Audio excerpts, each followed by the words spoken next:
যদি জীবনে দুঃখ বারবার আসে আর সংঘর্ষ বেড়েই চলে, বুঝবেন একদম সঠিক রাস্তায় চলছেন।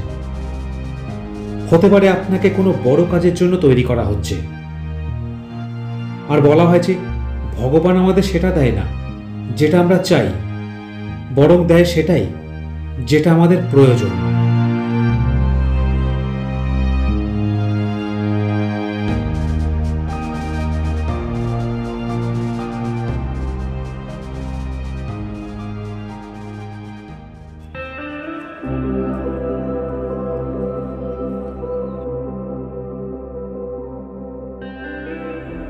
ঘুম থেকে 11 কিলোমিটার দূরে অবস্থিত সুকিয়া পোখরি পর্যটকদের কাছে খুব পরিচিত একটি স্থান। যারা জোড়পোখরি ঘুরতে আসেন তারা সুকিয়া পোখরিতে থাকেন। নিরিবিলি শান্ত পরিবেশ, ফটোগ্রাফারদের জন্য আদর্শ জায়গা, বিশেষ করে যারা পাখির ছবি তুলতে ভালোবাসেন। মেঘগুলো পাহাড়ের গা বেয়ে খেলে বেড়াচ্ছে। এই পথটি চলে গেছে জোড়পোখরির দিকে।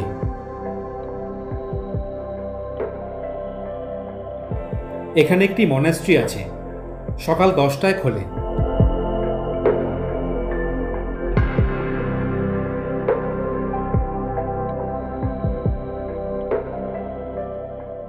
যারা সান্দাকপুর ট্রেকে যান তারা এই রাস্তা দিয়ে যান মানেভঞ্জম, এবং সেইখান থেকে ট্রেক শুরু হয়।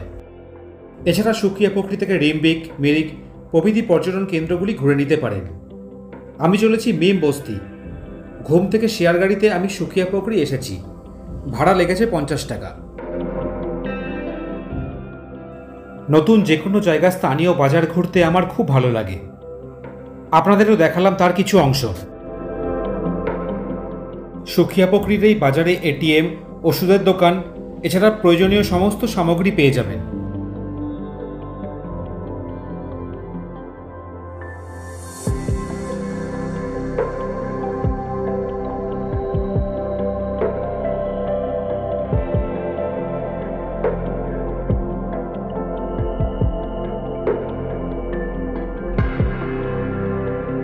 সুকিয়া পোখরিতে থাকতে চাইলে ছোট বড় অনেক হোমস্টে হোটেল রয়েছে।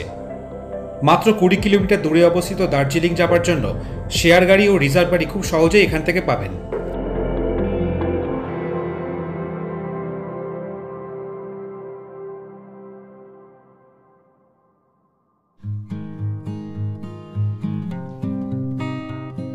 পাহাড়, নদী, ঘন অরণ্য, বিস্তৃত চা বাগান এবং একেবারে নিরিবিলি জায়গা যাদের পছন্দ, তাদের জন্য একেবারে উপযুক্ত জায়গা মিম টি গার্ডেন। এটা হিলভিউ হোমস্টে, আমার আগামী দুদিনের ঠিকানা। ছোট্ট হোমস্টে, 3টি ঘর, কিন্তু পরিষেবা দুর্দান্ত। হোমস্টের এই বারান্দায় আমি অনেকটা সময় কাটিয়েছি।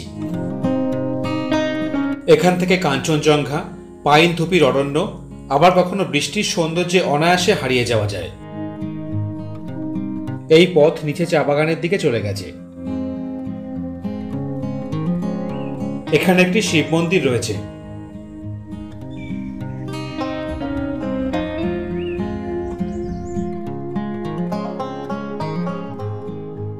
আমি চলেছি নিচে চা বাগানের দিকে।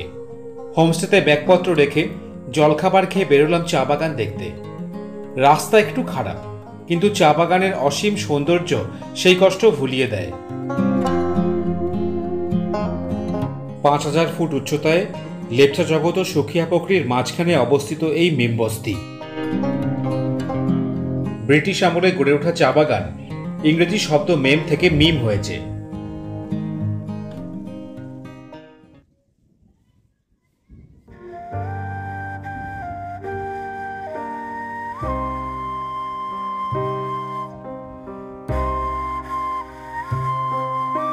মিম টি গার্ডেন 18 শতকের শেষ দিকে প্রতিষ্ঠা হয়। 390 হেক্টর জায়গা জুড়ে বিস্তৃত এই চা বাগান দার্জিলিংয়ের একমাত্র চা বাগান যা ভারত সরকারের অধীনে, এবং এর তত্ত্বাবধান করে অ্যান্ড্রিউ ইউল নামে একটি কোম্পানি।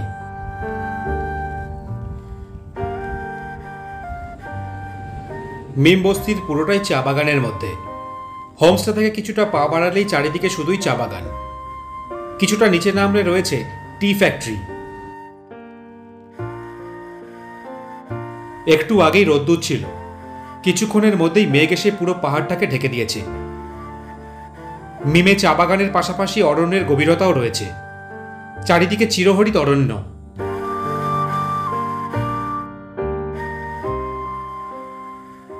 এই অংশে চা বাগান এতই ঘন যেন চাদর বলে মনে হয়। বৃষ্টি শুরু হয়েছে। চা বাগানের মাঝে দাঁড়িয়ে এই বৃষ্টির দৃশ্য এক কথায় অনবদ্য।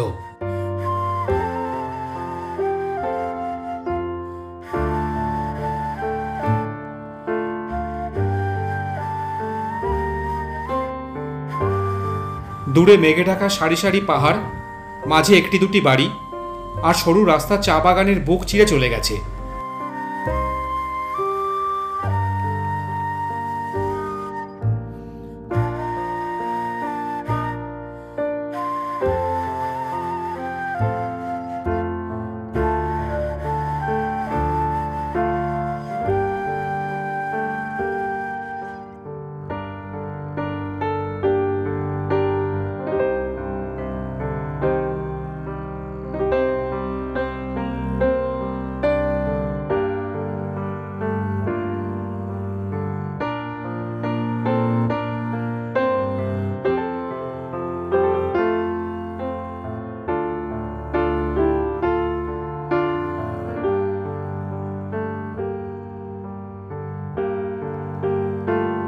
এনজেপি থেকে মিম রিজার্ভ গাড়ির ভাড়া পড়বে ৩,৫০০ থেকে ৪,০০০ টাকা। শেয়ারে আসতে হলে এনজেপি থেকে আপনাকে আসতে হবে দার্জিলিং মোড়, ভাড়া ৫০ টাকা। সেখান থেকে শেয়ার গাড়িতে আসুন ঘুম অথবা সুখিয়া পকড়ি, ভাড়া ২০০ থেকে ২৫০ টাকার মধ্যে। সুখিয়া পকড়ি থেকে খুব কম গাড়ি মিম আসে, তাই এই ৭ কিলোমিটার রাস্তার জন্য গাড়ি রিজার্ভ করে নেওয়াই ভালো। সকাল ৯টা থেকে ১০টার মধ্যে সুখিয়া পকড়ি পৌঁছাতে পারলে মিমের শেয়ার গাড়ি পেয়ে যাবেন, ভাড়া পড়বে ৫০ টাকা। আমি সুখিয়া পকড়ি থেকে মিম শেয়ার গাড়িতে এসেছি।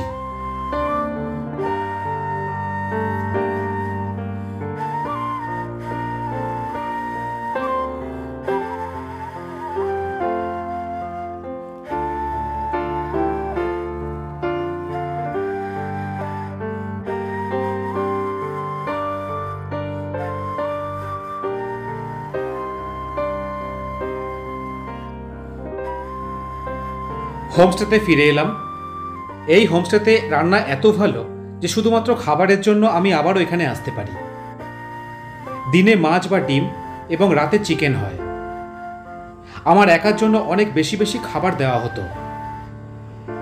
এছাড়াও রয়েছে ডাইনিং থেকে পাহাড় দেখার অভিজ্ঞতা।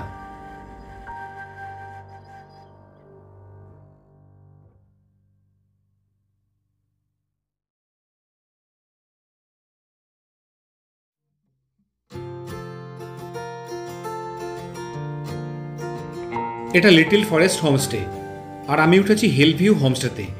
শেরপা কাজী যার হোস্ট। এই লিটল ফরেস্ট শেরপাজির ভাইয়ের। বিকেলে ওনাদের আমন্ত্রণে সেখানে ঘুরতে এলাম। আমার হোমস্টে ঠিক ওপরেই এই লিটল ফরেস্ট হোমস্টে।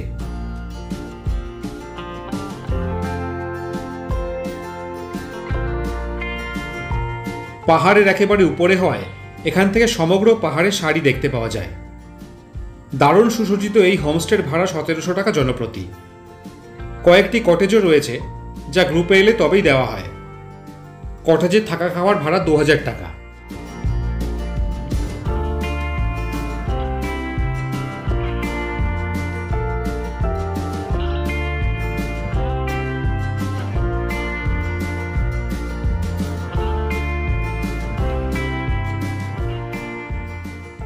মিমের সবথেকে উপরে অবস্থিত হওয়ায় এই হোমস্টে থেকে কাঞ্চনজঙ্ঘা ও পাহাড়ের সারিগুলি পরিষ্কার উপভোগ করা যায়।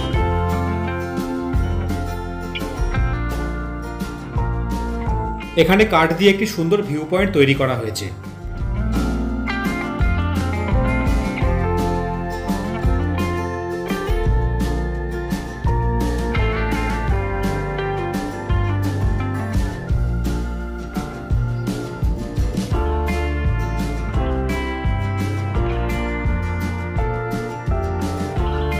শেষ বিকালে কাঞ্চনজঙ্ঘার দেখা মিলল, কিন্তু খুব পরিষ্কার নয়।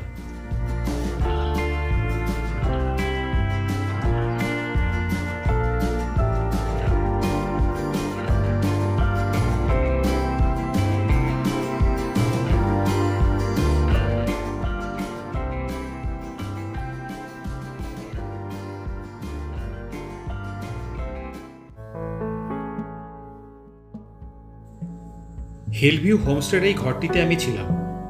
পাইন কাঠ দিয়ে তৈরি খুব পরিচ্ছন্ন এবং সুসজ্জিত এই ঘরে 4 জন থাকা যায়।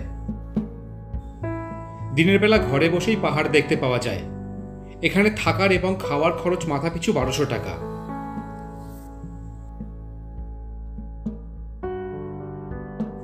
বাথরুমও বেশ পরিষ্কার এবং গরম জলের ব্যবস্থা রয়েছে।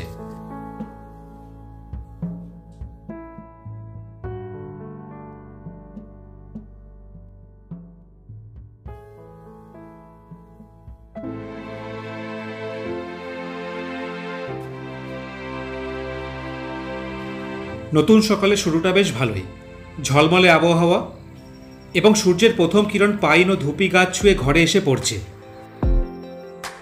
তুলোর মতো মেঘগুলো জেদি বাচ্চার মতো এক জায়গায় দাঁড়িয়ে আছে।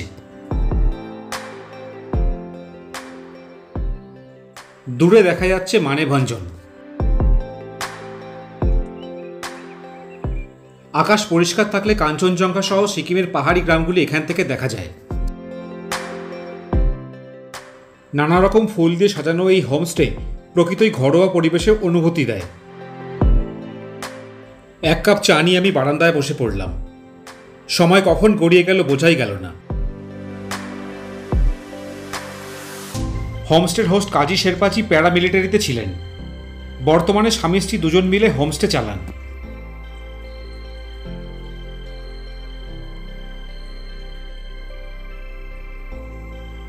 এটা রান্নাঘর। কিছু কিছু রান্না এখনো কাঠের উনুনে হয়, যার স্বাদ অতুলনীয়। এই হলো শেরপাজি ঠাকুর ঘর এবং অসাধারণ সুন্দর সিংহাসন।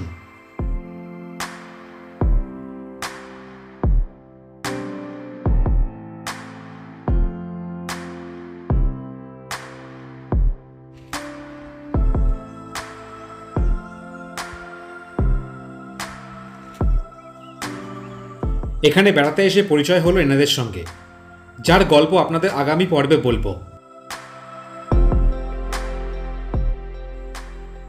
মিম থেকে আপনারা ঘুরে নিতে পারেন সুখিয়াপোখরি, চোরপোখরি, রেলিং, মানেভঞ্জন, লেপ্চাজগৎ, মাঝিধুরা প্রভৃতি অব্বিট জায়গা।